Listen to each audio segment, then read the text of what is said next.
우리 주님의 은혜와 평강이 여러분들에게 함께 하시기를 간절히 소망합니다. 옆에 있는 분들이랑 잠깐 인사할까요? 주님의 이름으로 사랑합니다. 인사하겠습니다. 주님의 이름으로 사랑합니다.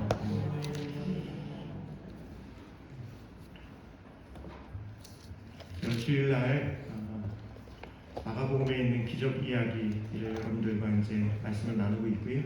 그리고 구약 성경의 말씀을 오늘부터 몇 번에 걸쳐서 이사야서를 여러분들과 함께 말씀을 나누려고 합니다. 이사야서는 분량이 굉장히 많고 또 어려운 부분들이 많이 있습니다. 그래서 중요한 부분들을 중심으로 해서 여러분들과 한 주 격주로 한 번은 마가복음, 한 번은 이사야서 이렇게 말씀을 나눠 가도록 그렇게 하겠습니다. 여러분, 이사야 선지자는요, 이름의 뜻이 여호와가 구원하신다라고 하는 뜻을 가지고 있어요. 한번 따라해 주실까요? 여호와가 구원하신다. 여호와가 구원하신다. 아사라고 하는 말이 이제 구원하신다, 구원한다라는 뜻이고요. 야 그러면 이제 여호와라고 하는 뜻을 가지고 있어서 여호와가 구원하신다라고 하는 이름의 뜻을 가지고 있는 선지자가 이사야 선지자입니다.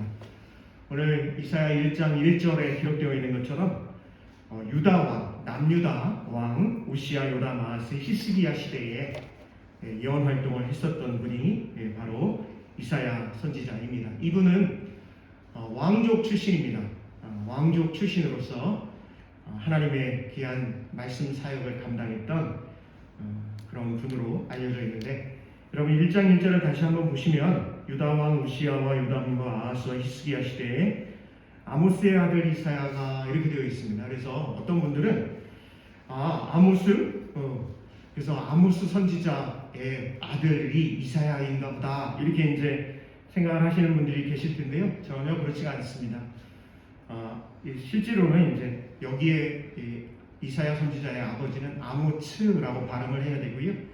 우리가 알고 있는 선지자는 이제 아모스입니다. 그래서 아모츠의 아들 이사야가 유다와 예루살렘에 관하여 본 계시라 이렇게 기록이 되어 있습니다. 사실은 이사야 28장 10절을 보면요, 사람들이, 그러니까 남유다 사람들이 이사야 선지자를 놀리는 그런 장면이 기록이 되어 있습니다. 경계에 경계를 더하며 경계에 경계를 더하여 교훈에 교훈을 더하며 교훈에 교훈을 더하되 여기서도 조금 저기서도 조금 하는구나. 이 말씀이 사실은 이사야 선지자가 말을 굉장히 많이 더듬었다라고 알려져 있어요. 그래서 히브리어 성경에 보면 짜오라짜오 짜오라짜오 까오라까오 이렇게 이제 기록이 되어 있거든요. 이 말을 이제 우리말 성경에 경계에 경계를 더하며 경계에 경계를 더하며 교훈에 교훈을 더하며 이렇게 이제 번역을 해놨는데요. 사실은 이게 의성어입니다. 의성어. 그래서 이사야 선지자가 말을 할 때 말하는 게 이제 말을 더듬으면서 하다 보니까 사람들이 이제 놀렸던 거죠. 그래서 짜오라짜오 까오라까오 이렇게 이제 사람들이 이사야 선지자를 놀렸다 이렇게 기록이 되어 있습니다. 이사야 선지자는 므낫세 왕 때 톱에 펴서 순교를 당하게 되는 것을 볼 수가 있습니다. 사실 북이스라엘이 주전 722년에 아수르에 의해서 멸망을 당하게 되는데요. 이때가 이제 남유다의 아하스 왕 때였습니다. 사실은 남유다도 이제 멸망할 수 죄송합니다. 제가 아직도 좀 목이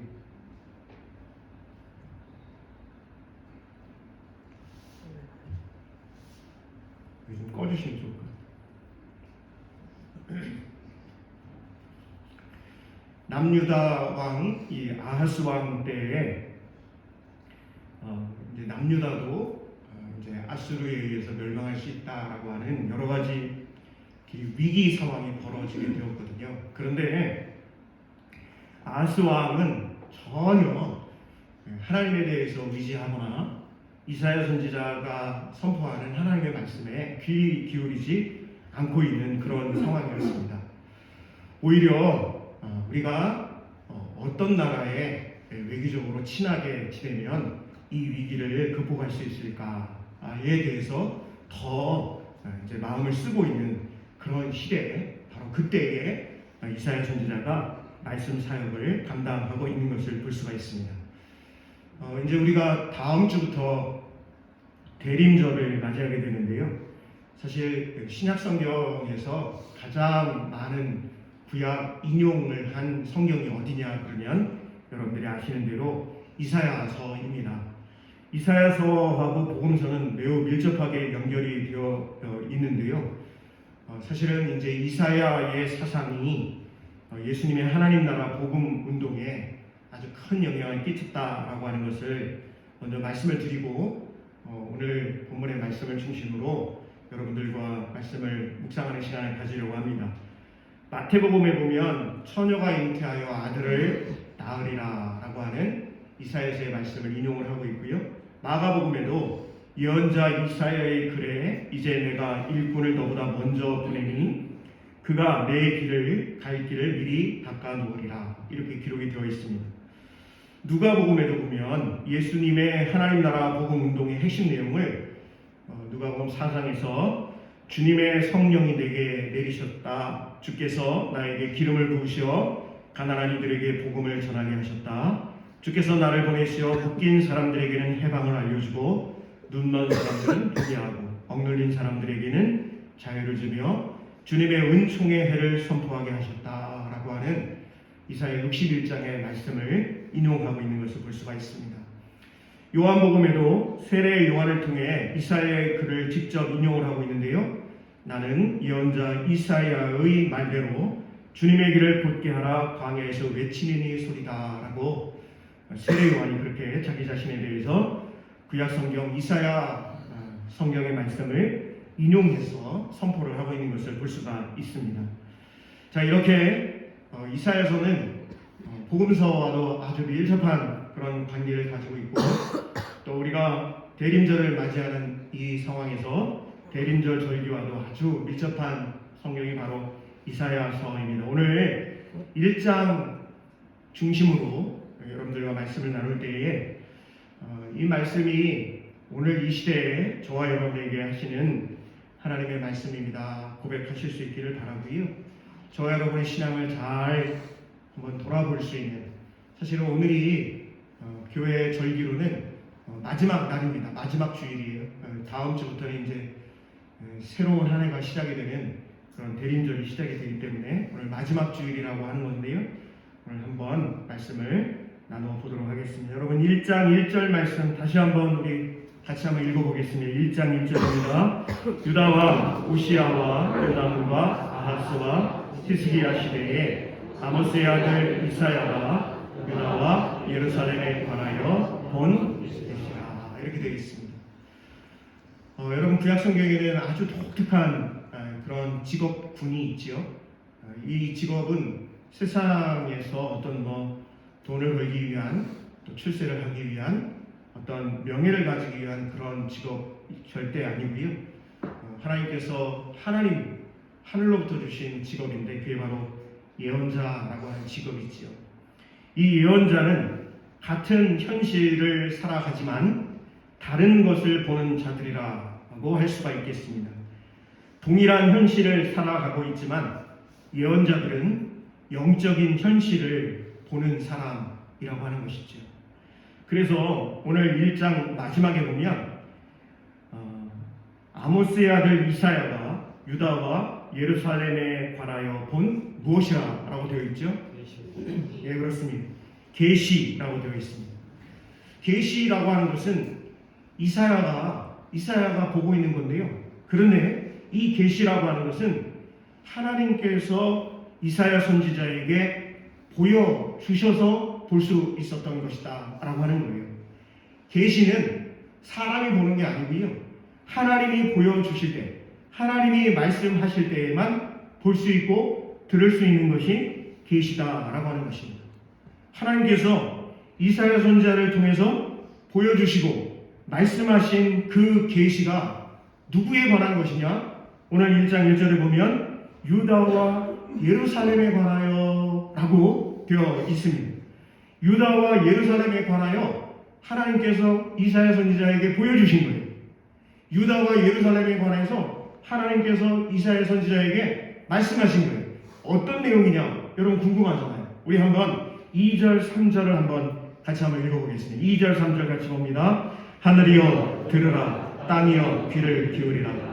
여호와께서 말씀하시기를 내가 자식을 양육하였거늘 그들이 나를 거역하였도다. 소는 그 임자를 알고 나귀는 그 주인의 부유를 알건만은 나의 백성은 깨닫지 못하는도다 하셨도다. 이렇게 되어 있습니다. 여러분, 하나님께서 이사야 선지자를 통해서 유다, 예루살렘에 대한 계시를 보여주시고 말씀을 하시는데요. 그 첫 번째 내용이 뭐냐? 2절, 3절이었던 거죠.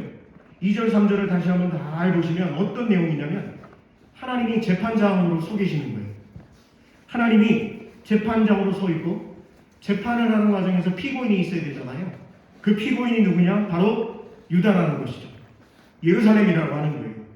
그런데 누가 증인이냐라고 했을 때 증인이 누구로 나오냐면 여러분 2절 다시 한번 보실까요? 2절 보시면 누구여 들으라? 하늘이여 들으라. 누구여 귀를 기울이라? 땅이여 귀를 기울이라. 이렇게 하나님이 말씀하고 계셔요. 즉 하나님이 재판장으로 서 계시는데 유다, 남유다를 피고로 지금 고소를 하고 있거든요.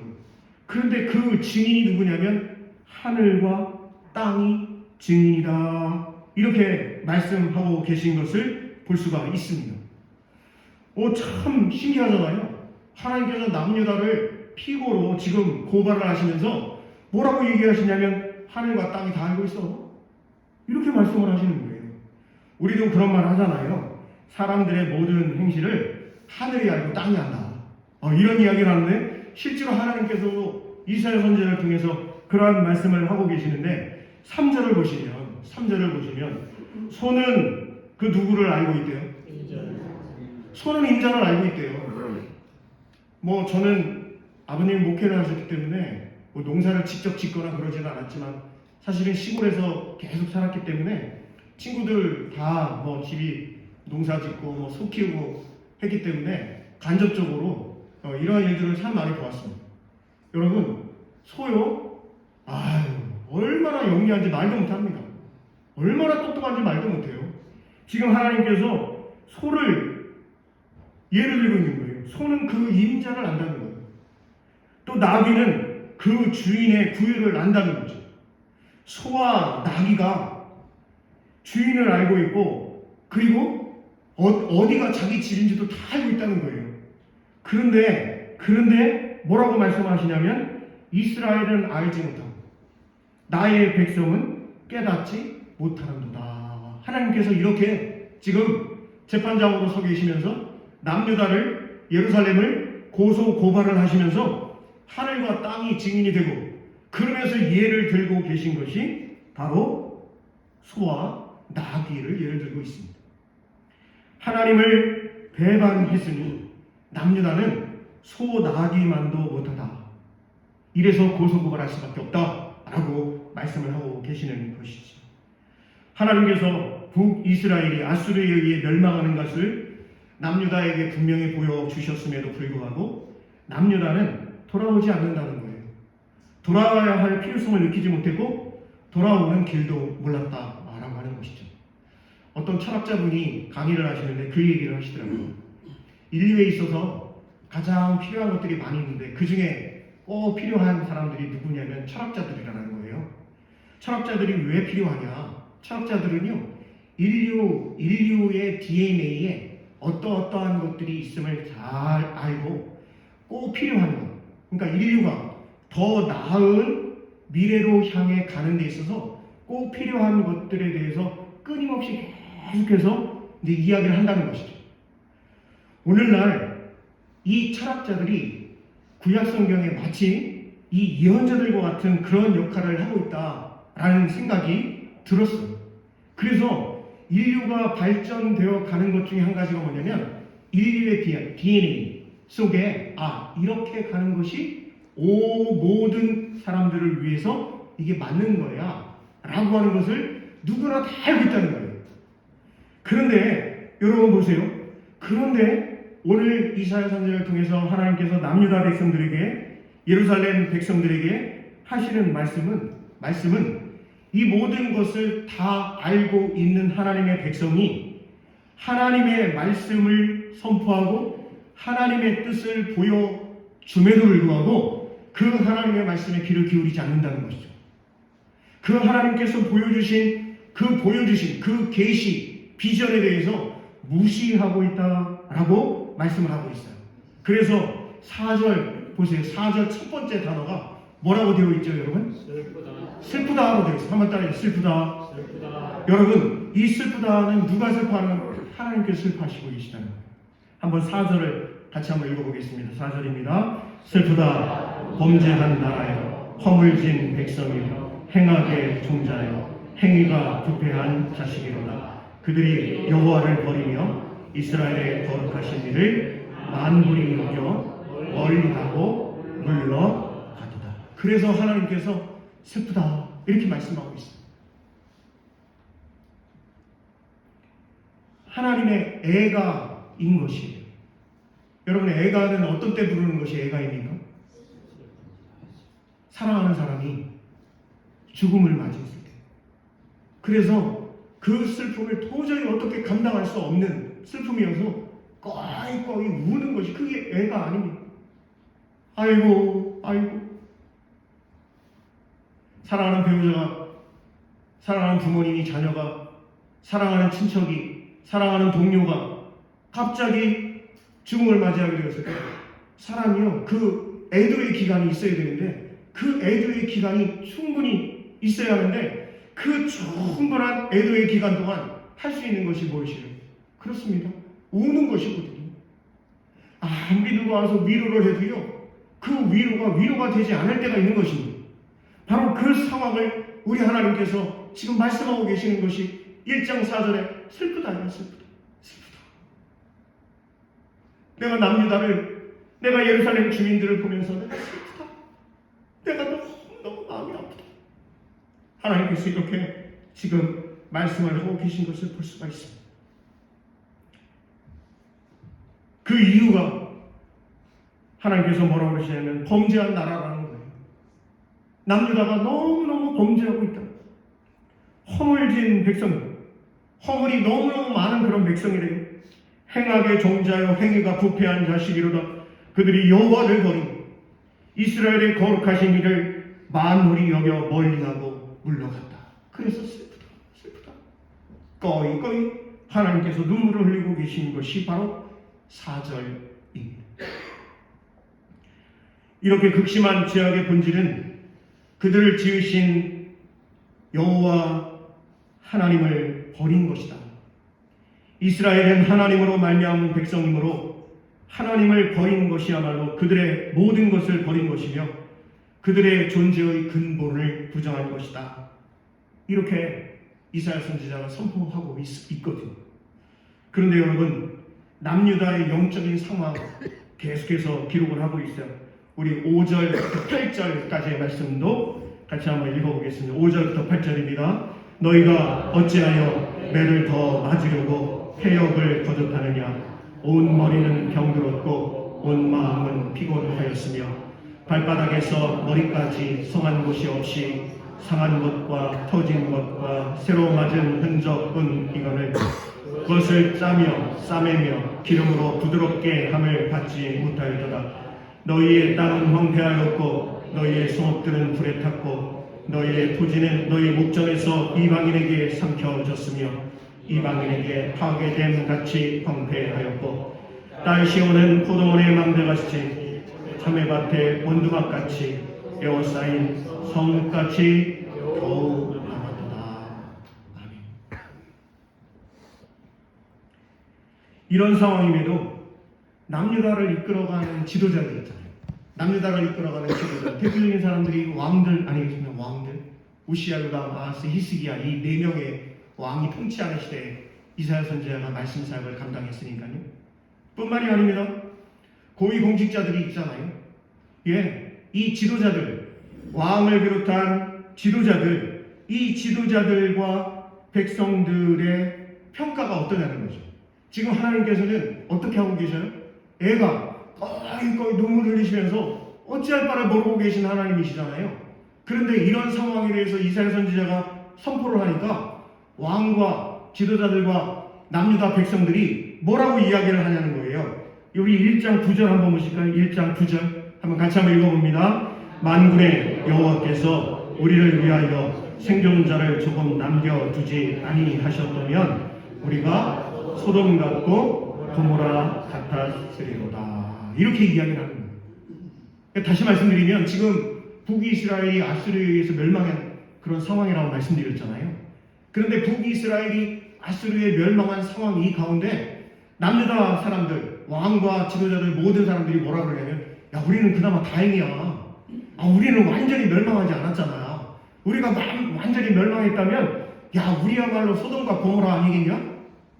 이렇게 서로를 지금 위로하고 있는 그런 상황이라는 것이죠.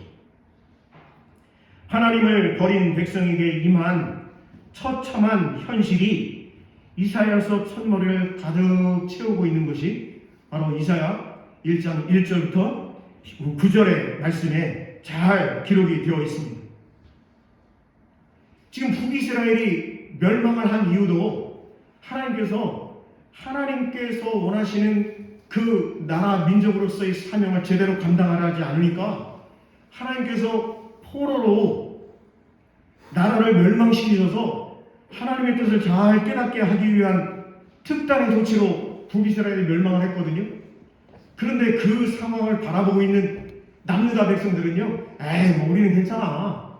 우리는 멸망하지 않을 텐데. 우리는 아무리 그래도 우리는 하나님 지켜주셔.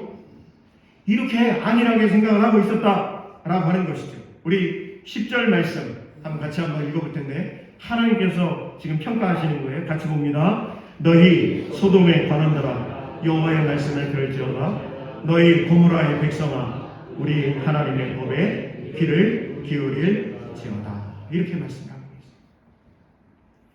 있어요. 야 우리 하마터면 소돔과 고모라 될 뻔했어 라고 이야기하고 있는 남유다 왕, 지도자, 백성들에게 하나님께서 소돔과 고모라가 될 뻔했어가 아니라 너희들이 바로 소돔이고 고모라야. 정신 차려. 하나님께서 이렇게 말씀을 하고 계신 것이거든요. 성도 여러분, 저는 이 말씀을 여러분들과 함께 말씀을 나누면서 설교자로 참 큰 고민이 됩니다. 왜냐하면 제가 이 말씀을 우리 성도님들에게 어떻게 말씀을 드리는 것이 좋을까? 이 강단에 올라오면서까지도 계속해서 지금도 마찬가지입니다. 왜 고민이냐면 여러분 이 1장 10절의 말씀이 지금으로부터 2800년 전? 3000년 전 가까운 그 옛날? 그때 하나님께서 남유다 백성들에게 하신 말씀이잖아요. 그런데 저는 1장 10절의 이 말씀을 읽으면서 이 말씀이 남유다 예루살렘 백성들에게 2800년 전, 3000년 전에 하나님이 하신 말씀 그것입니다로 끝나는 게 아니라 사실은 저의 마음 깊이 너무나 고민되는 것이 이 말씀이 바로 하나님께서 우리나라 대한민국에게 하시는 말씀이 아닌가. 너희 소돔의 관원들아 여호와의 말씀을 들을지어다. 너희 고모라의 백성아 우리 하나님의 법에 귀를 기울일지어다 라고 하는 이 말씀이 바로 이 땅을 살아가고 있는 대한민국 백성들에게 하시는 하나님의 말씀이 아닌가. 특별히 한국교회 우리 기독교에 대해서 하나님이 하시는 말씀이 아닌가 라는 생각이 지워지지 않기 때문입니다. 그리고 정말 좀 괴롭습니다. 하나님의 말씀을 정말 있는 그대로 여러분들께 말씀을 드리자니 여러분들에게 너무 부담을 드리고 너무 힘들게 해드리는 것 같아서 괴롭고요. 이게 2800년 전에 3000년 전에 이런 말씀이 있었습니다. 그러고 끝내자니 이 말씀이 여전히 지금도 살아 역사하시는 하나님의 말씀이고 고백하는 가운데 저도 그렇고 여러분들도 그렇잖아요.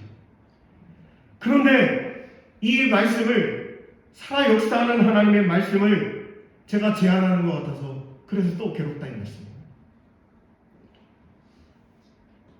사랑하는 성도 여러분, 하나님께서 남유다 백성들이 지향해온 종교적인 삶에 있어서 세 가지를 지적을 하시는데요. 참 기가 막힌 말씀을 하십니다. 뭘 말씀하시냐면 제물과 예배와 기도에 대해서 하나님 말씀하셔요. 한번 따라해 주실까요?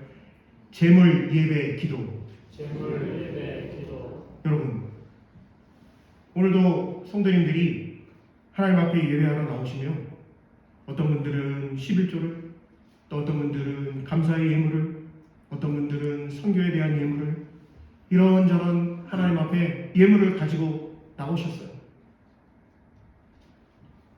절기를 맞이할 때마다 참 목사로서 감사하기도 하고 또 어떤 때는 좀 낙심되는 때도 있어요.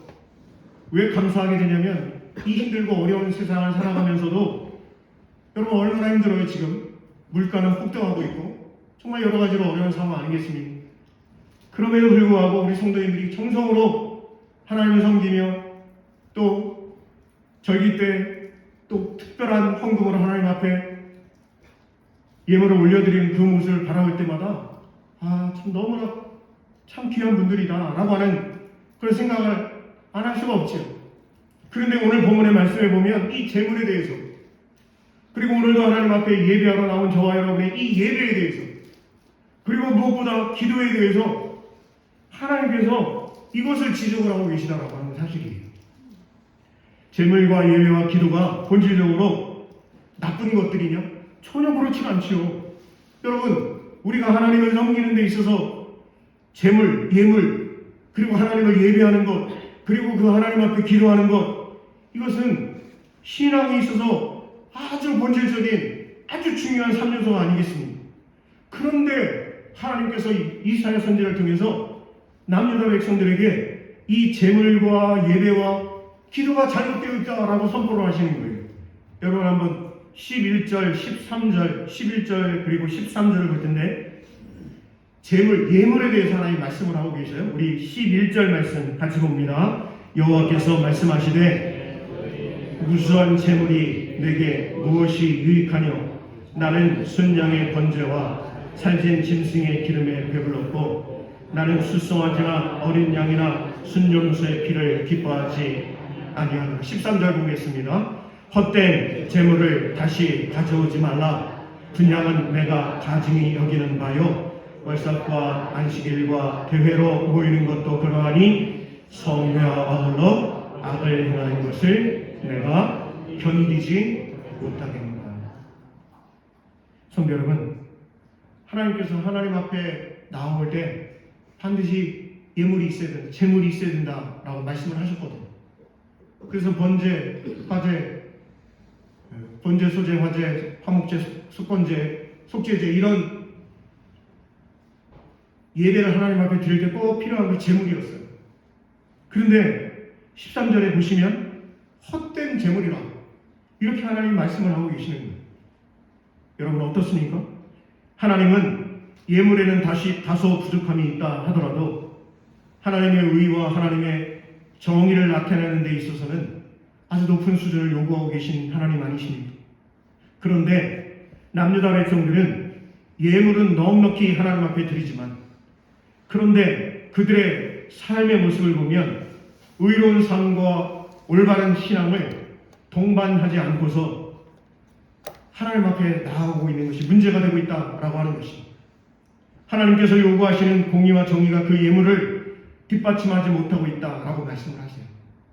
그러면서 두 번째로 예배에 대해서 말씀하시죠. 여러분 12절을 한번 보실까요? 12절 같이 봅니다. 너희가 내 앞에 보이러 오니 이것을 누가 너희에게 요구하였느냐? 내 마당만 밟을 뿐이니라 라고 하면서 13절에 헛된 재물을 다시 가져오지 말라. 분양은 내가 가증히 여기는가요? 월삭과 안식일과 또 무엇으로 보이는 것도 대회로 보이는 것. 큰 모임 있잖아요. 집회하는 거.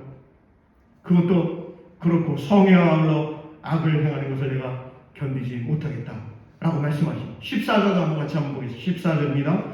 내 마음이 너희의 월삭과 정한 절기를 싫어하나니 그것이 내게 무거운 짐이라 내가 지기에 곤비하였느니라.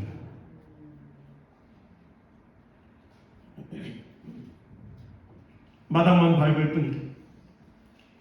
예배는 거룩하신 하나님과의 교제를 통해 말씀을 마음에 새기는 시간입니다.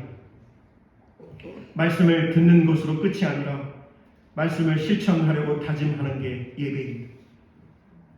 말씀을 실천하려는 노력과 몸부림이 없으면서 예배만 드리는 것을 하나님께서는 뭐라고 말씀하시냐면 가증한 것이다 이렇게 말씀을 하고 계십니다. 여러분, 우리가 하나님을 섬기는 것과 우상을 섬기는 것에 차이가 있습니다. 우상을 섬기는 것은요, 내가 정성을 다해서 우상을 얼르고 달래가지고요, 그래서 그 우상이 내가 하고자 하는 대로 하는 것, 그게 우상입니다.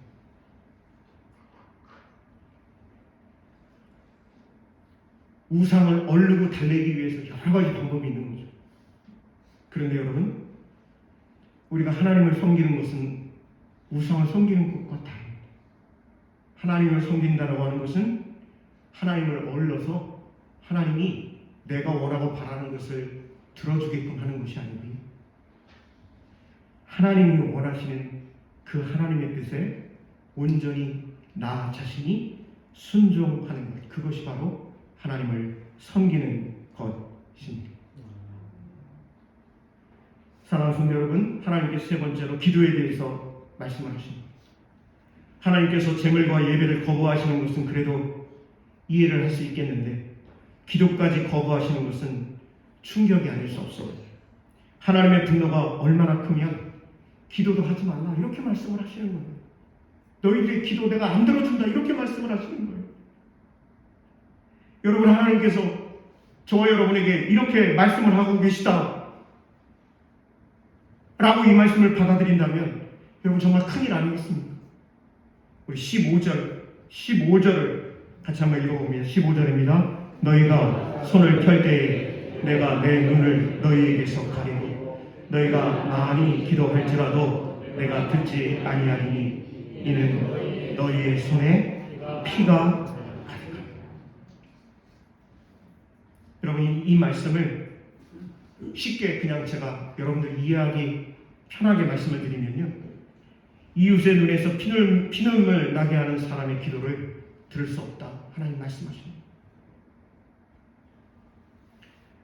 오직 믿음이라고 하는 허울 아래 하나님 백성으로 감당해야 할 사회적 또 신앙적인 책임에 눈 감아버리는 오늘 한국교회 교인들에게 큰 도전이 되는 말씀인 것이죠. 여러분, 한번 3장 14, 15절 한번 보실까요? 3장 14, 15절입니다.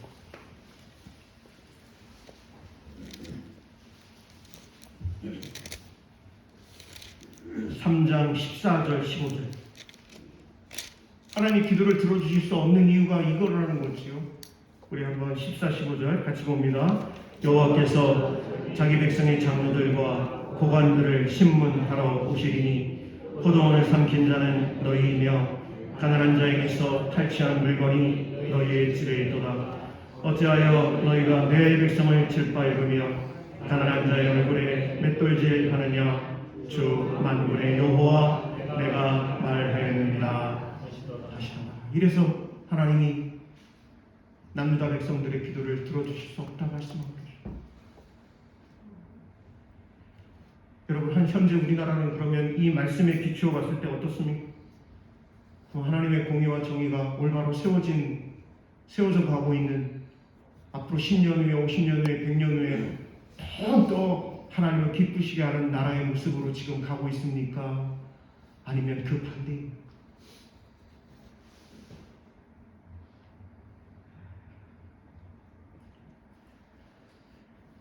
하나님께서 이사야 선지자를 통해서 남유다 백성들에게 이렇게 요구를 하십니다. 제가 1장 16, 17절 말씀을 읽어드릴 테니 잘 들어보시기 바랍니다. 너희는 스스로 씻으며 스스로 깨끗하게 하여 내 목전에서 너희 악한 행실을 버리며 행악을 그치고 선행을 배우며 정의를 구하며 학대받는 자를 도와주며 고아를 위하여 신원하며 과부를 위하여 변호하라 하셨느니라. 성도 여러분, 이사야에 의하면 회개는 지난날의 잘못을 반성하고 주님께 용서를 구하는 것으로 그치는 것이 아니라는 것이죠. 오늘 16절 17절의 말씀에 근거해서 이 말씀을 다시 한번 생각해 보면, 내가 과거에 이러이러한 잘못을 저질렀는데 하나님 용서해 주세요. 끝. 나 회개했어요. 가 아니라 앞으로 이렇게 살아가겠습니다라고 하는 의지와 결단을 동반해야 그것이 진정한 그리고 회개를 이루어간다라고 말씀을 하고 계십니다. 여러분 17절 다시 한번 보시면 5개의 명령이 기록이 되어 있어요. 제가 한번 여러분들께 무엇을 하면 한번 그 뒤에 있는 것을 명령어를 한번 여러분들이 말씀을 해보시기 바랍니다. 선행을 그리고 배운다. 이게 그냥 배우든지 말든지가 아니에요. 하나님의 명령을 하고 계신 거예요. 선행을 반드시 배워라. 그리고요 정의를 그래요. 이러이러한 정의가 있어. 로 끝나는 게 아니라는 것이죠. 그 정의를 간절히 구해야 된다는 거예요. 학대받는 자를 학대받는 자를 도와줘야 된다는 것이죠. 고아를 위하여 과부를 위하여 이렇게 5개의 명령어가 기록이 되어 있다고 하는 것입니다.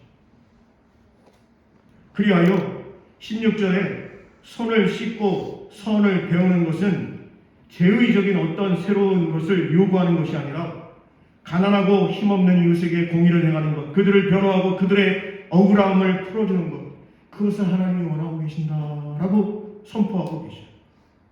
그러기에 이사야 1장의 말씀은 남유다 백성들에게 요구되는 것이 예물이나 예배나 기도가 아니라 진정으로 하나님께서 남유다를 통해서 원하고 계시는 것은 성전 밖, 우리말로 하면 교회 밖, 교회에서 예배 드리는 것으로 땡이 아니라 교회의 문을 열고 세상으로 나아갔을 때 고통받고 있는 이웃에 대해서 그들과 나누고 그들을 위해서 진심으로 하나님 앞에 중보하며 기도하는 것이 요구된다라고 이 말씀을 저와 여러분이 읽어야 한다라고 하는 사실입니다. 사랑하는 성도 여러분, 이 이사야 1장의 말씀은 사실은 너무나도 저와 여러분에게 참 부담이 되고, 이 말씀을 읽으면서 참 과연 우리 포항영락교회가 이곳에 세워진 이유가 바로 여기에 있다라고 하는 사실을 저와 여러분이 잊지 마시고 살아가실 수 있기를 간절히 소망합니다. 그래서 정말 진심으로 이 말씀이 지금 3000년 가까이 흐른 이 시간에 우리에게 하시는 하나님의 말씀입니다. 나에게 하시는 하나님의 말씀이고, 우리 포항영락교회라고 하는 교회 공동체가 이 교회가 존재해야 하는 존재의 이유가 바로 여기에 있습니다 라고 고백하며 나아갈 수 있는 저와 여러분 다 되실 수 있기를 간절히 소망합니다. 제가 어느 시인의 시를 읽어드림으로 말씀을 마치려고 하는데요, 눈을 감으시고 들으면 더 좋을 것 같아요. 자, 한번 시인의 시를 제가 한번 읽어드릴 테니까 잘 한번 들어보시기 바랍니다. 신경림 시인의 이런 내가 되어야 한다 라고 하는 시이거든요. 제가 한번 읽어드리겠습니다. 이런 내가 되어야 한다. 신경림. 일상에 빠지지 않고 대의를 위해 나아가며 억눌리는 자에게 헌신하며 억누르는 자에게 용감하며 스스로에게 비판적이며 동지에 대한 비판도 망설이지 않고 목숨을 걸고 치열히 순간순간을 불꽃처럼 강렬히 여기며 날마다 진보하며 성실성에 있어 동지들에게 부끄럽지 않고 자신의 모습을 정확히 보되 새로운 모습을 바꾸어 나아갈 수 있으며 진실한 용기로 늘 뜨겁고 언제나 타성에 빠지는 것을 경계하며 모든 것을 창의적으로 바꾸어내며 어떠한 고통도 이겨낼 수 있고 내가 잊어서는 안 될 이름을 늘 기억하며 내 작은 힘이 타인의 삶에 용기를 줄 수 있는 배려를 잊지 말고 한순간도 머무르지 않고 끊임없는 역사와 함께 흐를 수 있는 그런 내가 되어야 한다. 기도하겠습니다. 사랑의 하나님, 오늘 하나님께서 이사야 선지자에게 보여주시고 말씀하신 그 귀한 하나님의 말씀을 오늘 이 시간 예배하는 우리에게, 나에게, 우리 포항영락교회에게 이 나라 이민족 위에 주신 말씀으로 받아들이기를 소망합니다. 바라기는 우리를 통해서 우리 가정이 새로워지고 우리 교회가 새로워지는 역사가 있게 하여 주옵소서. 우리 포항영락교회를 통해 한국 기독교가 새로워지는 그런 주춧돌 되게 하여 주시옵소서. 우리 믿음의 형제자매들을 통해 이 나라가 새로워지는 하나님 앞에 다시금 새롭게 서나아가는 놀라운 은혜가 있게 하여 주시옵소서. 예수님 귀하신 이름으로 감사하며 기도드립니다. 아멘.